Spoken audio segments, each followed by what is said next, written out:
Hello everyone, this is your friend Dr. Faz with a new episode of Live with Dr. Faz. As we all know, it's a Memorial Day in United States of America and it's a Eid Day in rest of the world. So I have to wish you a very best happy Eid and happy Memorial Day. Today we have a guest. She is an honored Toastmaster. She is a talent acquisition leader. She is a multilingual, multi-talented, and multicultural. Let me welcome my guest for tonight. Drum roll. Here comes Mrs. Anu Rai. Welcome to the show, Anu. Thanks for coming and joining us tonight. Thank you. Good afternoon, Dr. Faz. Thank you for having me. It's a pleasure. It's my pleasure, really. And Anu, I know for a bit because we are part of the same group in Toastmasters, and I know you're a great speaker, you're a great leader, you're also holding some position in that club too. So let me find out for all our viewers who are watching us, who is Anu? How you're going to introduce? Anu, I would say, wears many hats. Anu has many roles to play. Anu is a loving daughter, a caring daughter. Anu is a loving mother. And Anu also is an IT leader. Anu is a strong believer in giving back to the society. So Anu wears many roles. Okay. So where did you born? I was born in India, in Delhi. And as a student, I came over here to United States and I did my undergrad and graduation here, and finally I started working in the IT field. Okay, so how long you been in IT? About 12 to 14 years now. Oh, yeah. So what kind of IT, like they have a lot of divisions in IT, what kind of work you do? So I started as a software engineer, and I was primarily working in C# in the it's an imaging company. So I used to work as a software developer for them in the imaging company, and slowly I have moved over now to the health industry, which is a very crucial industry given the moment that we are in. Okay, so like health industry, you said, like what does it mean? I mean, you build the softwares for them, or? So this is like a kidney care dialysis company, which is the number one company in the United States. It's called DaVita. Many people might know this company. Mm-hmm. So we have about 3,500 clinics all over. Wow. Yes, and I work as a technical lead in their very leading application. I'm not at liberty to talk much about the application itself, but it is a main intent of this application is to build a patient-centric application, which is with the intention of providing care to the patients as much possible to the providers, which we call as physicians or the technicians who are responsible for treating our patients in the clinics. Okay, awesome. Yeah, that's a great kind of work you're doing. So tell me a little bit about your childhood. Were you introverted or extroverted, or? That is another very interesting question. I started off a very introvert person. I was mischievous at school, I would say, but at home, I would say, but very studious and very introvert at school.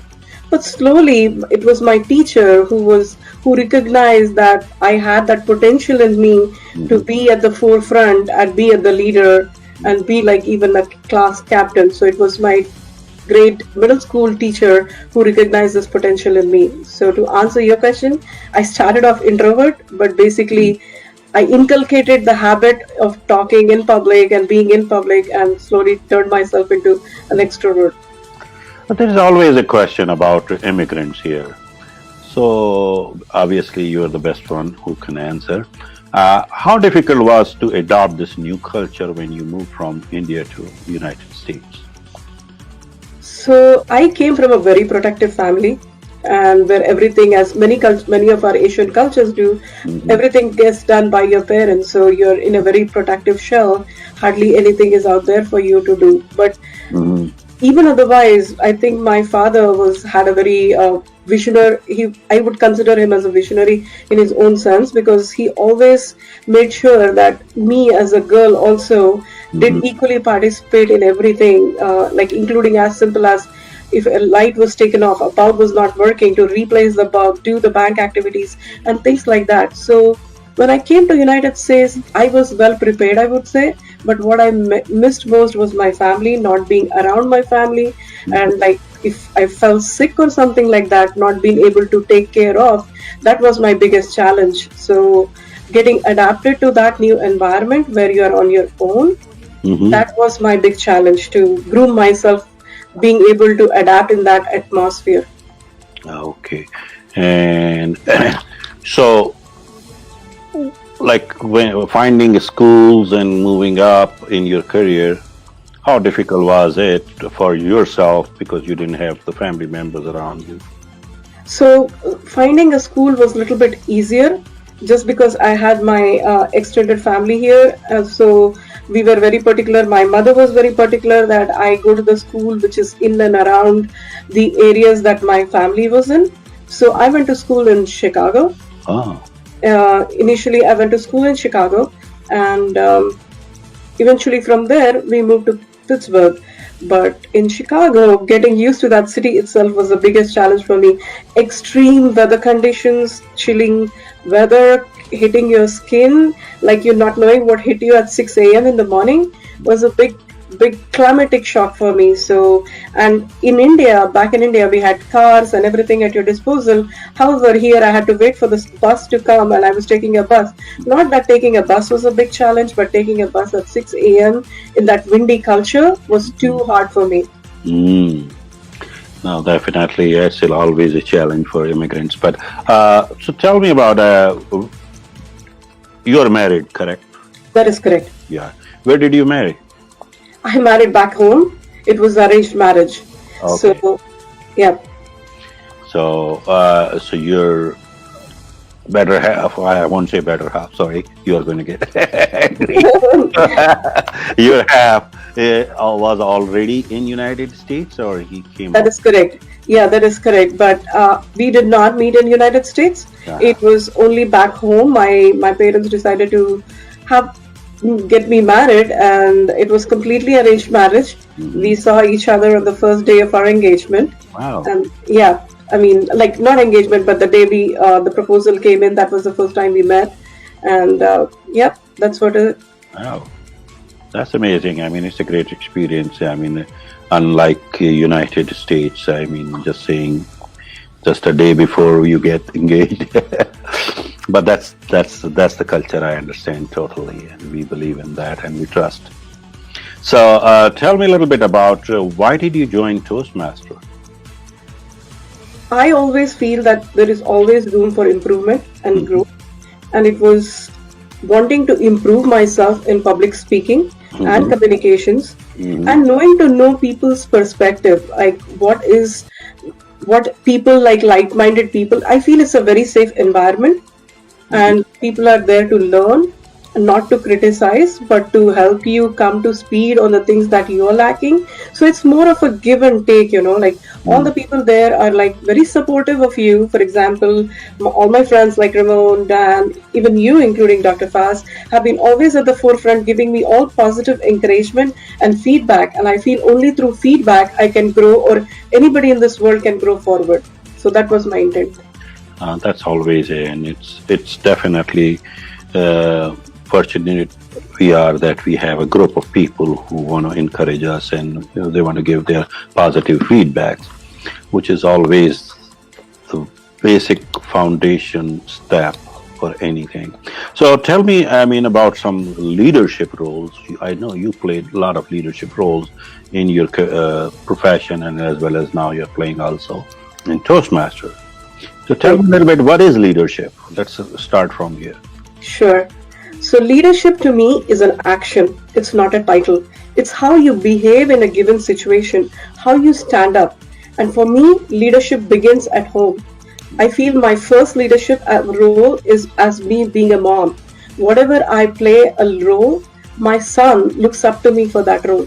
So if I fail there, every other role to me is not without any meaning.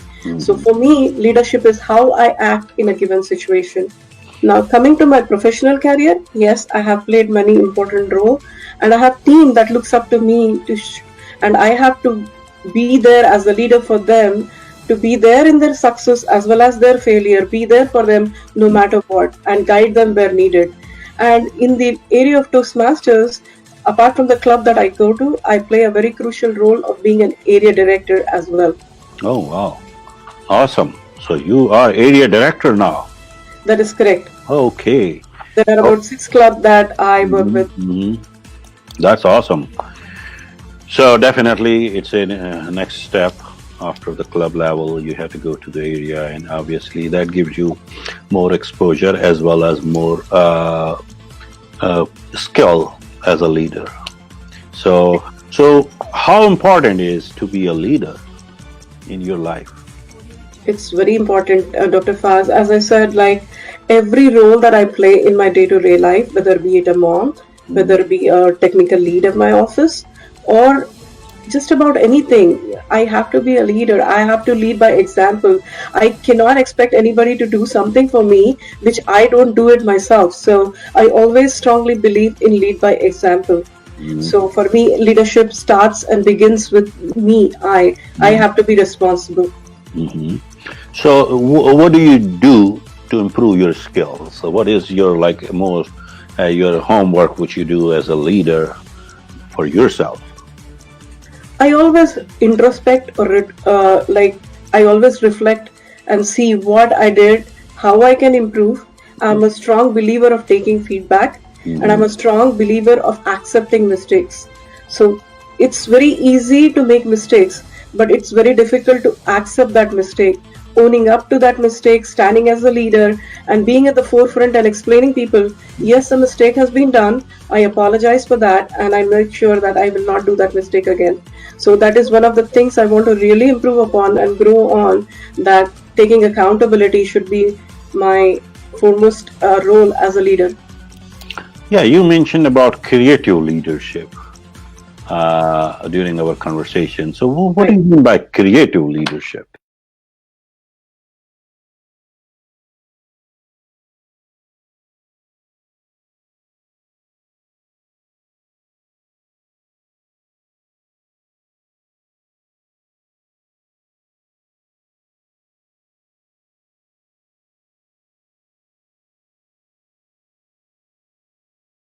Now tell me, where do you see yourself in next 5 years and 10 years? Very good question. I would say as a leader, I would want to be at one of the contributing members in my company. Title to me is important, but not that important. But my role, I want to be playing a significant role in grooming, mentoring my teammates, and making sure that I am there for them to lead by example again. Okay, and do you think you're going to move on for the Toastmasters too? Oh yeah, definitely. I would want to groom myself into a distinguished Toastmasters role, and if possible, again as a district Toastmaster, maybe. Okay, so district director, yeah. Yes, district director Toastmaster, yes. Yeah, because right now the international president is from Delhi too. Oh yeah, Yeah, he's a good friend of mine. I see. Yeah, Menon, and we are good friends too. So yeah, he's an international president. He's from Delhi. So what other things do you do beside your work and your Toastmaster? What are your you say recreation thing? What do you like as a hobby? Oh, as a hobby, I love gardening. Okay. Yeah, I love my plants a lot. So, and sports. I go to my son's baseball games. I want to be there for him. Yeah. And he is a good pitcher. Wow. So, yep, I used to root for Sachin back in school days, and now I root for my son, and the same feeling of nervousness, and as a fan, but it's a great feeling. And when people recognize you not as Anupama anymore, but with like somebody's son's name, like that makes you feel really Proud. awesome. Yeah, you'll be proud of that. Yeah, definitely, it's a pride. So tell me, like, how do you see this entire world, entire globe, post COVID-19? Once it will be over, hope it will be soon. Yes, it'll be soon. Everything is big thing in this life is hope and prayer. Mhm. We never knew that there will be a medication for things like smallpox and things like that. Mhm. Back in the day when such a disease happened, people thought that would be the end of the world. But the human grit Mhm. and the determination prevailed. And likewise, I completely believe in the medical field, the doctors who are at the forefront saving the lives. I Mhm. completely believe in them, and I'm pretty sure that they will bring back normalcy sooner or later. There will be a vaccine.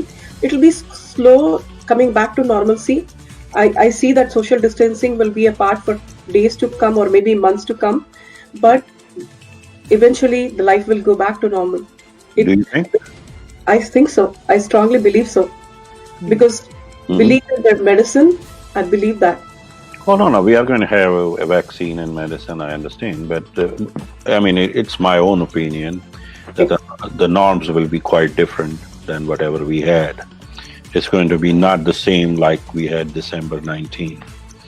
Because, True, it will take time. It yeah, will take time, but I'm a very optimist person, Dr. Faz. me I too. believe that tough times never last, but Yes. that will do. No, no, we will last and we will be having a, because as I go and study all those crises in the past, like in 1918, we had this Spanish flu thing, or after that, we have a World War One, World War Two, all those kind of crises where Right, everybody was thinking that it's end of the world. right. But once they were over, the things were quite different than as True. started. So my own thinking is it's my own, so I'm not trying to Sure. convince anyone. But you have only two situations always in your mind: either it's end of the world, or we are birthing a new future. Right. And I'm optimist too that we are birthing a new future. So I'm hoping that we are going to have a little different lifestyle, which is going to be better and prosper and more digitalized, rather than getting accumulated on things at once, but we are going to have separation and distancing from each other and all that. So that's what my own opinion. It could Sure. be, It's yeah. yeah. I agree with you that it will be a digital world, and more people will be interacting on the applications like Zoom and things like that. Mhm. But eventually, we are humankind. We Oh, need yeah. to be around each other. We cannot be segregated. We are away but not apart. I believe that, Yeah. and we are still connected, and we will come back. We Mm. will fight this, and we all will come back together. Oh, yeah, definitely, definitely. So tell me anything which you would like to share about leadership or to all our people around, and any message which you would like to convey. Just stay strong. Believe in yourself. This too shall pass, Hmm. and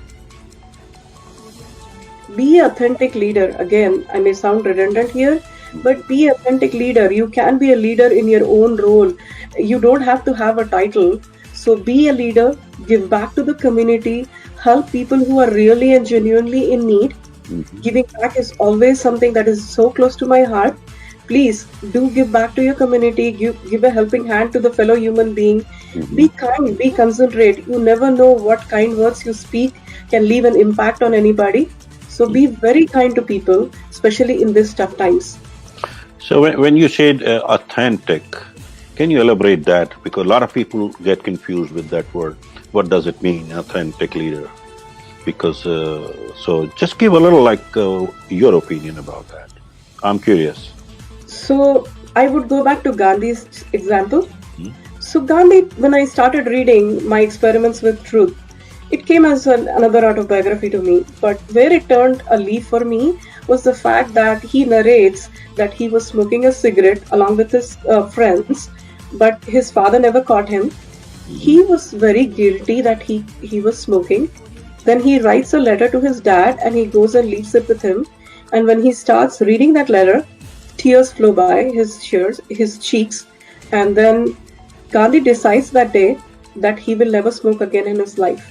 So to me, realizing your mistake, having the courage and conviction to accept that mistake that you have smoked, and you will never do that again. Take that in real life. How many leaders here are there who will stand up and say, "Yes, this is a mistake that I made." So your followers, you don't need to have a title. If you are genuine, if you're authentic, they will follow you no matter what. If you're not genuine, even my son won't respect me, won't follow me. I have to, if I say to my son, let's leave at 8 o'clock, I have to be there at 8 o'clock to be there in the car so that I can tell him we leave there at 8 o'clock to be there at school at 8:30. You cannot be late to school. But just imagine if I go at 8:10, what respect that he has for me and my time and my word. So then I'm not authentic leader. So for me, being do what I say and do what I mean. That's authentic leadership to me. It's quite correct. So, what's the difference between a politician and a leader? Politician to me is a political a title, and who may or may not follow the rules, what they say during the time of election. But leader does not need to have a title. Gandhi was never the Prime Minister of India, yet people believed in his non-violence.